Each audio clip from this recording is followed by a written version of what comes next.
Children, I welcome you all to Utkarsh classes. Don't give up, though the pace seems slow. You may succeed with another blow. And you can never tell how close you are. You may be near when it seems far. तो बच्चों JEE main की dates declare हो गई हैं and अब तो बहुत time नहीं है जेई मेन के लिए. Less than couple of months, I will say, in fact less than 1.5 month, even lesser.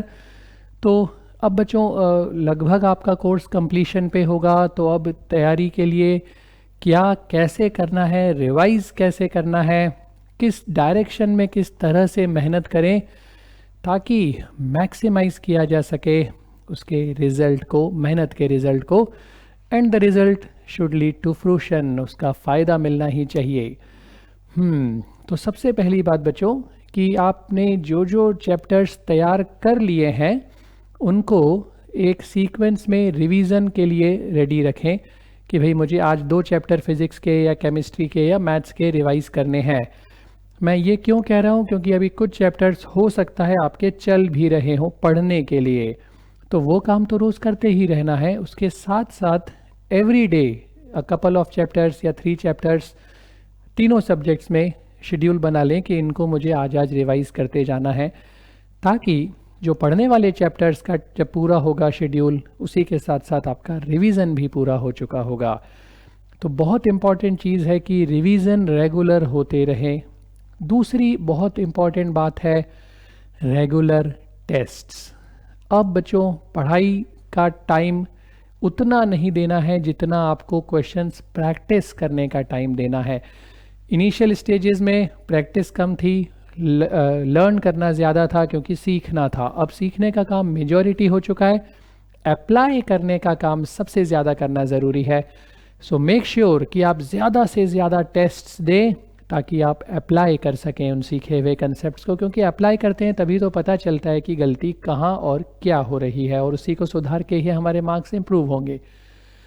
तीसरी इम्पॉर्टेंट बात बच्चों कि जो आप टेस्ट देना चाह रहे हो ये कौन से टेस्ट हों, कैसे टेस्ट हों. तो इसमें भी सबसे सिग्निफिकेंट पॉइंट ये है कि वो टेस्ट्स के क्वेश्चंस अगर ऐसे ही मिल जाएं जिससे हमें और फ़ायदा हो, साथ ही साथ उस तरह के क्वेश्चंस अगर जेई में आने के चांसेस हों तो प्रैक्टिस भी हो रही है, रिवीजन भी हो रहा है, और जेई के लिए एम्पावर भी हो रहे हैं, स्ट्रॉन्ग भी हो रहे हैं, ज़्यादा अच्छे बेहतर हो रहे हैं. तो प्रीवियस ईयर क्वेश्चन तो हम करते ही हैं, वो करना ही चाहिए, पर उसके साथ साथ अगर आप ऐसे क्वेश्चंस कर पाओ जिससे मैक्सिमम बेनिफिट हो, क्योंकि उसी तरह के क्वेश्चंस आने के चांसेस अगर जेई में ज़्यादा हों तो भाई कहना ही क्या. तो हम तो हमेशा कोशिश करते ही हैं उत्कर्ष क्लासेस में कि मैक्सिमम बेनिफिट हमारे बच्चों को मिले, और हमारे बच्चों को नहीं भाई सभी बच्चों को मिले, क्योंकि बेनिफिट देने के टाइम पे उत्कर्ष क्लासेस हमेशा कोशिश करता है कि चाहे जो भी स्टूडेंट हो इंडिया में जहाँ कहीं पर भी हो उसका फ़ायदा होना चाहिए. So we are also coming up with a test series जिसमें हम मोस्ट एक्सपेक्टेड क्वेश्चंस सॉल्व करवाएंगे जेई मेन के लिए. तो रिवीजन भी हो जाएगा, कंसेप्ट्स भी थॉरोली तैयार हो जाएंगे, और उन क्वेश्चंस को करने से you will also feel confident enough कि भाई जेई का सब लोग बोलते हैं जेई क्रैक करना है, क्रैक करना है. क्रैक नहीं करना है, तोड़ के दरवाज़ा घुस जाना है जेई के अंदर, आईआईटी के अंदर. तो हमें सिर्फ उसे क्रैक नहीं करना है भाई, उसे तोड़ कर आगे बढ़ जाना है, और ये करने में ही हम आपकी मदद करने के लिए हमेशा ही तैयार थे, अभी भी हैं ही.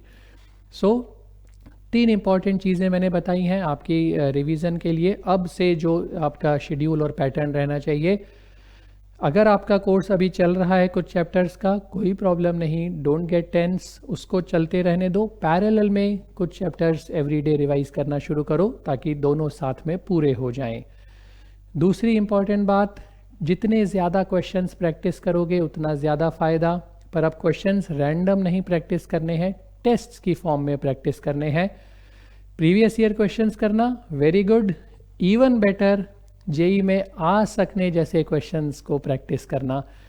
तो ये अगर आप करेंगे you will feel very confident very strong in your preparation, and I'm sure you will come out in flying colors. तो बच्चों इसी तरह से अगर आप तैयारी कर रहे हैं अब से लेकर जेई के एग्ज़ाम से पहले तक, तो you will be in a great state of mind, बहुत पॉजिटिव और एनर्जेटिक रहेंगे, और वही रिफ्लेक्ट भी होगा रिजल्ट में। तो जो शुरू में मैंने इंग्लिश में बताया था, अब वैसा ही हिंदी में भी बोल देता हूँ बच्चों। वह प्रदीप जो दिख रहा है झिलमिल दूर नहीं है, थक कर बैठ गए क्या भाई, मंजिल दूर नहीं है। आकर इतना पास फिरे वो सच्चा शूर नहीं है, थक कर बैठ गए क्या भाई, मंजिल दूर नहीं है। तो अब मंजिल बिल्कुल दूर नहीं है बच्चों, अब तो बहुत पास है। In fact you can feel it कि बस अब एग्ज़ाम आने ही वाला है। एंड उसी तरह से अपनी तैयारी अगर रखेंगे तो यही मुस्कुराहट, यही खुशी एग्ज़ाम से पहले भी रहेगी, बाद में भी रहेगी, रिज़ल्ट आने पर भी रहेगी। God bless you all.